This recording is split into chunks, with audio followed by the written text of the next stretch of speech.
I grew up in a small town back in Germany in the early 1980s. Very beautiful, pretty town, but I also experienced, when I was a small boy, certain anxieties. I was a very shy kid. I had a hard time to socialize, and I even experienced the symptoms of stuttering. So at the age of 10, I thought to myself, something needs to change if I want to have a happy life. So I remember myself standing in front of the house of my parents, looking over the street to the neighbor's house, and I saw the door of the neighbors and the doorbell. And I thought, what would happen if I just crossed the street and ring the bell? And while I was imagining this, I felt anxiety, because it's something you're not supposed to do. So for some reason, I just crossed the street, I rang the bell.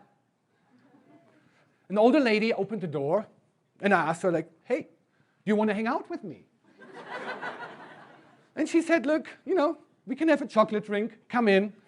After the chocolate drink, she was like, look, maybe it's time to go back to your parents.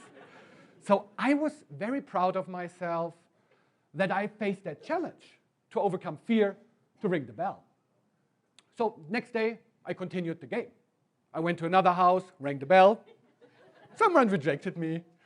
So it went on for days and even weeks, ringing many doorbells in my small hometown back in Germany. So after probably a few months, people in my hometown knew that crazy kid ringing all the doorbells. So I grew up, I graduated from high school back in Germany, and because of the support of my parents, I could study film in London in the UK. So at the end of my film studies, I had this dream job I wanted to do, to become a comedy reporter for MTV Music Television back in Europe. So I went to an audition, and I got the job. So from now on, I was the interviewer, the person to interview Hollywood A-list celebrities, like here with Halle Berry in Berlin promoting her latest movie. But my interview style was shaped by a little odd challenge at the end of each interview. A little odd challenge which is changing the game between the reporter and the celebrity, and the audience at home watching the show was waiting for that challenge to happen. So in this case with Halle Berry, I interviewed her about Catwoman, the movie, and at the end, I had to pull out my eyelash and give it to her as a present. So Halle Berry was pretty surprised, but she said, hey, that's awesome, I never get presents from reporters. So she was so happy that she took my eyelash and placed it in one of her very private parts. So a year later, I met Angelina Jolie. Same story, interview about her latest movie, but also the odd challenge. This time, the odd challenge was to force her into the longest handshake ever. So I introduced myself at the red carpet. It's Michael Wigge from MTV. Can I just ask you a couple of questions about the movie? And she was like, yeah, sure. She gave me her hand. So I shook her hand while asking random questions. 5 seconds, 10 seconds, 15 seconds, 20 seconds. She couldn't stop laughing. So I continued 30 seconds, 40 seconds, 47 seconds handshake with Angelina Jolie until she took her hand back. So she was pretty excited about the whole thing. She said, Mr. Wigge, you are a strange but fantastic man. So at the age of 30, people who work for MTV, in front of the camera, like as reporters or anchors or hosts, tend to be sent into retirement. Because older than 30 is pretty old in music television. So this happened to me. I lost my job when I was 31. And so I started my own challenge travel stories. And I published them as books and TV shows. So at the age of 33, I started a project called How to Travel the World for Free. Is it possible to travel from Europe to Antarctica without any money for traveling, accommodation, and food? So I prepared for a year, and then I crossed Europe, hitchhiking. I got food by the barter system. I crossed the Atlantic working in a container ship. And then I was hiking through the US state of Ohio. So at one stage, I was hitchhiking, and Mark, an Amish farmer, took me in his buggy. And I asked him, like, what's going on?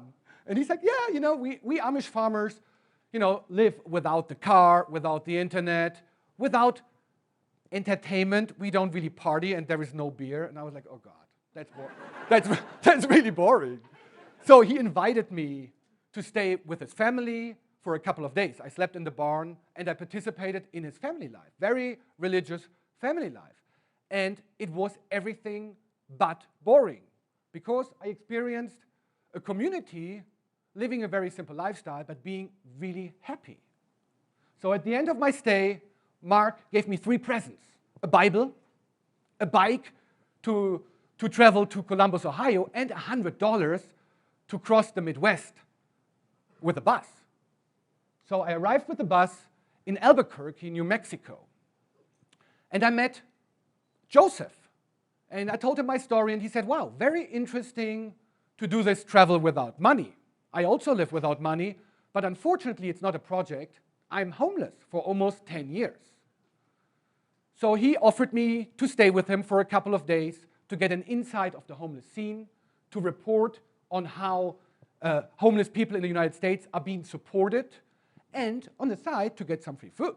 So I was like, okay, sounds like a very good deal. So here, we've been in a food shelter for homeless people, and we got some food. I could interview other homeless people about their situation, and most importantly, Joseph and me became very good friends. So I continued my travel to California, San Francisco, still without money, and there I wanted to take an airplane to Central America, but airplane tickets do cost money. So I developed the service of pillow fighting. So people could chip in $1 and pillow fight me for a minute. So I had 2 pillows in my hand. Awesome, awesome business. Seriously, it's the best business ever. Sometimes even people said, look, you don't need to fight. You know, me and my boss, we have something to sort out. Give us the pillow, $10. So I made $300 within 10 days in San Francisco, and I could travel to Central America, and from there I could continue without money to South America, work on another ship to Antarctica. There I was. I finished my greatest adventure in my life. And many people made this possible, people who supported me. And many of these people I really met by ringing a doorbell because I needed a place to sleep. So after this trip, I published a book and a TV show called How to Travel the World for Free, since I did film myself with that little camera on the photo. So first I published this in Europe, then in the United States. So a year later, the phone rang. I was still living in Germany, and the lady introduced herself to me as the producer of The Tonight Show. And she said, yeah, I spoke to Jay Leno, and he really likes your story, and he wants you to be on the show to talk about how to travel the world for free. He thinks it's pretty interesting. So do you want to come? And I was like, well, I'm pretty busy. No, just kidding. Already in the plane. Biggest dream ever to be on The Tonight Show. So I was backstage. The show was already running in Los Angeles, and I could see Jay Leno just interviewing Katy Perry. And in the middle, there was a chair waiting for me to go on stage. And at this time, I got really anxious. You know, it felt like, you know, this is too big for me. I'm just this guy from the countryside, and they are these people from Hollywood. And I got so anxious that I thought I couldn't make it on stage. But I reminded myself to the doorbell game of my childhood, ringing 100 bells. And I realized that was much more difficult than just going on stage and talking about your travel. So I went on stage. I wasn't nervous anymore. So here I was, Katy Perry, joking around with me, interviewed by Jay Leno. It was an awesome show, a great experience. A year later, I received an approval for the American green card, and I moved to the United States. So now, here I am, working in supporting other people to find and live their dreams. So thinking back to my early years of my childhood, I see this boy being having a tough start, being anxious, stuttering. I had a hard time to communicate with the other kids. But I am pretty happy that things started a bit bumpy, because this made me face my obstacles. And this, again, opened up many opportunities to live my dreams. So if I think back, and if I imagine, if things would have started easy, without any kind of fear, maybe all the other things wouldn't happen that way afterwards, and maybe I wouldn't even be here. So there is a great quote from the author Richie Norton.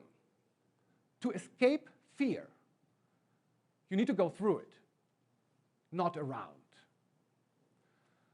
So there are many doorbells to ring, maybe for all of us. And let me say this. If you ring your bell, a door will open, and you never know what's going to happen next. Thank you very much.